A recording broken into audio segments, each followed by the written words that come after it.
tudo bom? Vamos lá então, fazer nossa videoaula de revisão para vocês arrasarem na prova? Começando então, tá?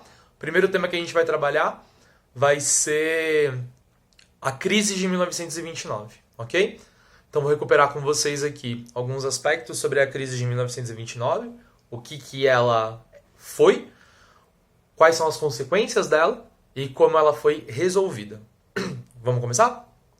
O primeiro ponto é que a crise de 1929 ela é uma crise de superprodução. O que isso quer dizer? Que os Estados Unidos, quando saem da Primeira Guerra Mundial muito fortalecidos, porque foi um país que não foi afetado pela guerra, e ao não ser afetado pela guerra, encontrou um mercado consumidor muito forte dentro da Europa, começa a produzir muitas manufaturas, começa a ter uma produção industrial muito forte, muito intensa, e essa produção industrial começa a levar os Estados Unidos ao auge, ao ápice. Eles vão estourar na sua produção econômica. Por outro lado, dentro do modelo liberal que era, pregado ali dentro daquele momento, nos anos 20, principalmente nos Estados Unidos, essa produção ela não deveria ter nenhuma intervenção do Estado. O que isso quer dizer, galera? Que quando chegasse no momento em que a produção não acompanhasse o consumo, levando, portanto, a diminuir o consumo e o preço cair, na ideia dos liberais, não se deveria intervir na economia. Pois foi o que aconteceu. A produção aumentou, os produtos eles não encontravam mais mercado consumidor, a Europa começa a se reconstruir e os Estados Unidos não vão mais ter o seu mercado consumidor europeu para vender os seus produtos, fazendo com que essa produção chegue ao seu limite. Quando ela chega no seu limite, o consumo cai. A produção, por causa das ideias liberais de não intervir na economia, continua subindo. O que acontece com os preços nesse momento? Eles caem e ao cair os preços aos Estados Unidos e ao mercado consumidor dos Estados Unidos não continuar consumindo, vai gerar então uma crise de superprodução. Então repara, essa crise de superprodução ela ocorre por conta desses fatores que eu acabei de explicar, mas ela também ocorre porque nós estávamos vivendo a cartilha do liberalismo, que fala que o Estado não deve intervir na economia. Quando chega a crise, esse liberalismo ele cai por terra. Os norte-americanos e o mundo de maneira geral percebem que não se pode mais adotar a cartilha liberal totalmente. Portanto, é necessário promover a intervenção da economia. Nesse sentido, é que vai surgir as medidas que vão resolver a crise de 29 para os Estados Unidos. Medidas essas que ficaram conhecidas como o New Deal, o novo acordo, feito lá no governo do Franklin Delano Roosevelt e pensada por um importante economista, o John Keynes. Dentro da teoria do Keynes, ele dizia que quando o capitalismo chegasse a uma crise, era dever do Estado intervir na economia para evitar que a crise acontecesse. E essa intervenção, que vai ser aplicada nesse novo acordo econômico, nesse projeto que vai ser chamado de New Deal, vai ter como ponto central a intervenção do Estado na economia. Então repare, as teorias que surgem pós-crise de 29 são teorias que defendem que o Estado deve intervir na economia. Essa intervenção do New Deal, ou seja, as ações feitas pelo New Deal para resolver a crise de 29, vão se concentrar numa série de ações que o Estado vai ter com a economia. Como que vai acontecer na prática, galera? Primeiro, o Estado vai investir na construção de obras públicas para gerar emprego. Gerando emprego, a população volta a consumir e a economia tende a se organizar novamente. Vão ser criados seguros desempregos para a população desempregada. Não porque eles eram bonzinhos, mas principalmente porque isso vai dar mais poder de consumo para que essa galera volte a consumir e aí a economia volta a crescer. Outra medida muito efetiva também foi o controle da produção. Percebam, se o problema é uma superprodução e o consumo não aumenta, a partir das medidas do New Deal vai ter um controle de produção e vai ter um controle de preço. Não vai mais ter a liberdade do mercado. uma importante consequência da crise de 29 é essa. As teorias liberais, elas vão ser questionadas.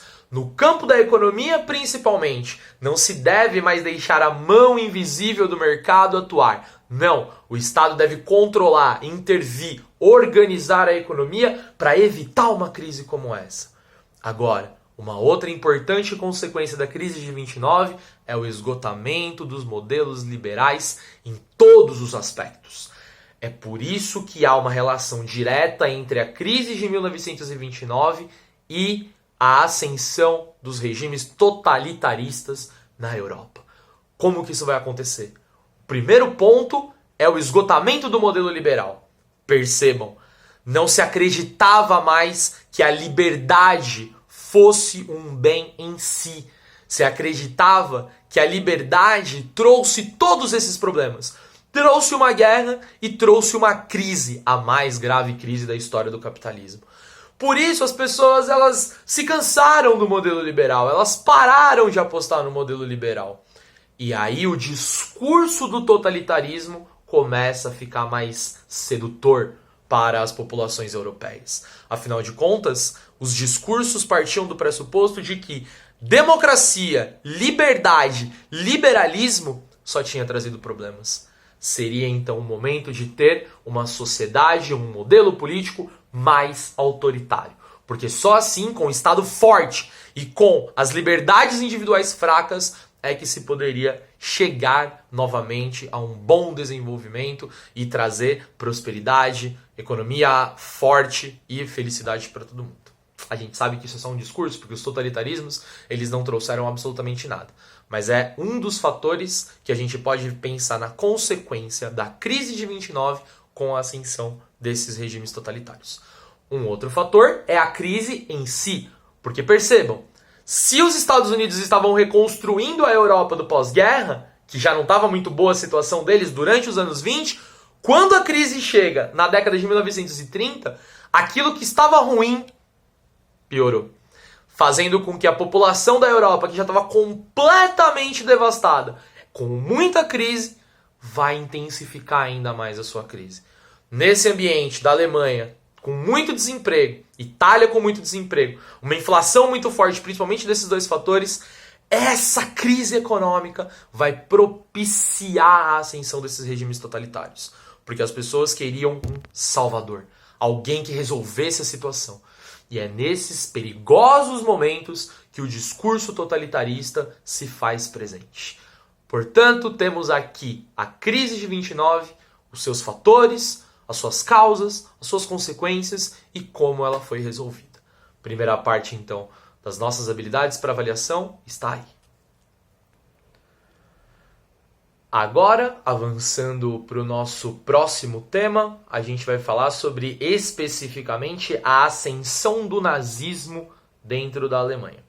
Relacionando mais uma vez com a crise de 1929 e o esgotamento dos modelos liberais, mas também pensando como que a Primeira Guerra Mundial já traz alguns problemas para a Alemanha, problemas esses que vão resultar aí na chegada do nazismo ao poder. Começando então pelo mais importante e impactante para a Alemanha especificamente, o Tratado de Versalhes. Vamos lembrar que a Alemanha, que vai ser vista como a principal culpada e principal derrotada na Primeira Guerra Mundial, vai ser obrigada a assinar o Tratado de Versalhes, imposto pelas potências vitoriosas da Primeira Guerra Mundial, principalmente Inglaterra e França.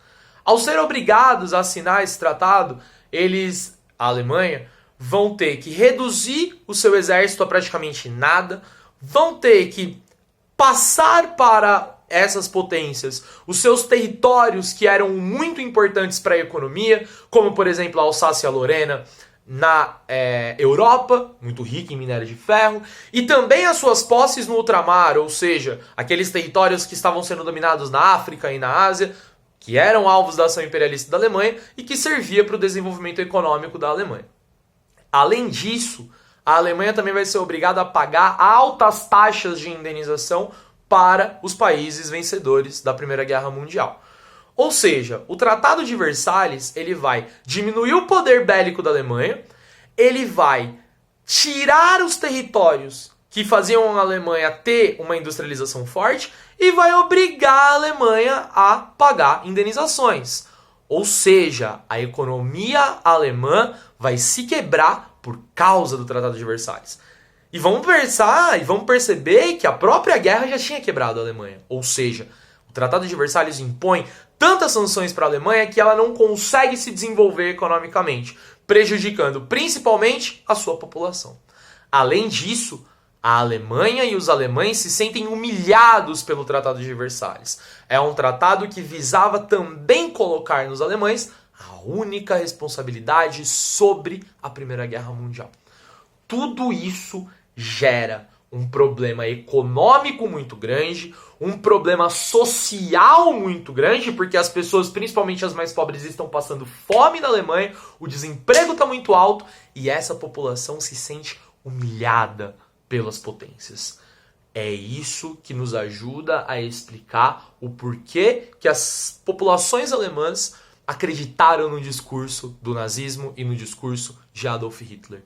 Eles acreditaram porque o discurso de Hitler, além de pregar uma ideia de que a economia alemã iria se recuperar se ele chegasse ao poder, também olhava e falava diretamente nos corações e nas mentes dos alemães para que eles se vingassem dessa humilhação. Esse discurso foi muito sedutor e a gente sabe no que isso acarretou. Mas a relação do Tratado de Versalhes e da Primeira Guerra Mundial com a ascensão do nazismo está colocado aí dentro. Um outro ponto, que a gente já comentou agora há pouco, mas que vocês vão ter que trabalhar novamente numa das questões da prova, é relacionar a crise, especificamente a crise de 29, com a ascensão do regime nazista. Percebam, em 1929, a Alemanha tentou decolar ali entre 1925 e 1929 algum pouquinho de recuperação econômica pelos empréstimos dos Estados Unidos, e quando a crise chega nos Estados Unidos, além de quebrar a economia do mundo inteiro, os Estados Unidos cobram esses empréstimos. Aquilo que era ruim para a Alemanha fica ainda pior para a Alemanha. Esses dois pontos, então, nos ajudam a entender a ascensão do nazismo dentro deste país. E agora, para encerrar, vamos comentar um pouco sobre as características desses regimes totalitários, que também vai ser cobrado de vocês na avaliação. Falar de totalitarismo e diferenciar o totalitarismo do autoritarismo é principalmente olhar para um aspecto dessas propostas políticas. Os regimes totalitários, eles tiram a identidade, a personalidade, a subjetividade. Num regime totalitarista, você e o gosto que você tem, aquilo que você pensa, você enquanto sujeito não existe. Você é apenas um feixe ou um pedaço de bambu dentro deste modelo.